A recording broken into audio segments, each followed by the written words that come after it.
model keseimbangan makro Islam. Model keseimbangan makro Islam menjelaskan kondisi ketika sektor real, sektor keuangan syariah, dan kebijakan publik berada dalam keadaan seimbang tanpa melibatkan mekanisme bunga. Dalam sistem ini, sektor real menjadi fondasi utama perekonomian, sementara sektor keuangan syariah berfungsi sebagai pendukung yang menyalurkan dana ke aktivitas produktif.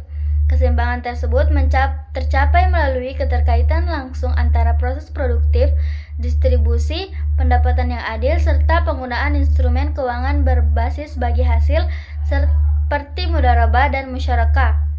Berbeda dengan pendekatan konvensional yang menitikberatkan pada stabilitas moneter dan tingkat suku bunga, model makroekonomi Islam menempatkan nilai keadilan, kemaslahatan, dan keberlanjutan sebagai bagian integral dari keseimbangan ekonomi.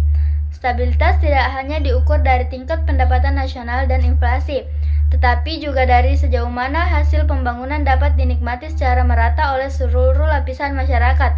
Oleh karena itu, mekanisme distribusi termasuk zakat dan pembelanjaan publik yang berorientasi sosial memiliki peran penting dalam menjaga keseimbangan tersebut. Selain itu, kerangka umum model ini menekankan bahwa uang tidak diperlukan sebagai komoditas untuk mencari keuntungan, melainkan sebagai alat tukar yang mendukung kegiatan ekonomi nyata. Dengan menghindari praktik riba, spekulasi, dan transaksi fiktif, perekonomian Islam cenderung lebih stabil dan tahan terhadap krisis.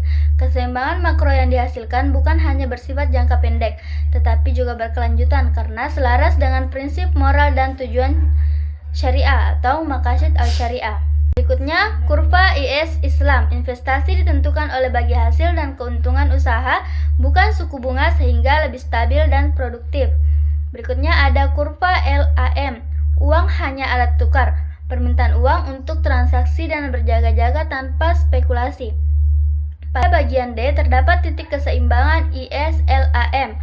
Keseimbangan makroekonomi Islam tercapai pada titik potongan kurva IS Islam dan LAM. Titik ini mencerminkan tingkat pendapatan nasional yang selaras dengan kapasitas sektor real dan likuiditas yang tersedia. Karena tidak dipengaruhi oleh fluktuasi suku bunga, keseimbangan ini cenderung lebih stabil dan tidak mudah terguncang oleh gejolak finansial jangka pendek. Berikutnya pada bagian E terdapat peran skema bagi hasil dalam menjaga keseimbangan. Skema profit dan loss sharing berperan penting dalam menjaga keseimbangan makroekonomi Islam.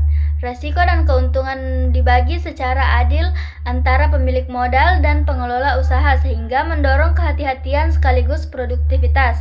Mekanisme ini mengurangi praktik spekulasi dan memastikan bahwa pertumbuhan ekonomi sejalan dengan nilai penciptanya. Berikutnya, pada bagian F terdapat fungsi zakat dalam keseimbangan makro. Zakat berfungsi sebagai instrumen distribusi yang mampu menstabilkan perekonomian. Dengan meningkatkan daya beli kelompok pendapatan rendah, zakat mendorong konsumsi agregat dan mengurangi keseimbangan sosial.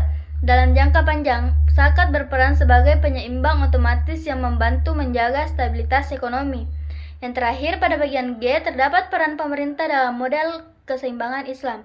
Pemerintah dalam ekonomi Islam berperan sebagai pengatur dan penjaga keadilan.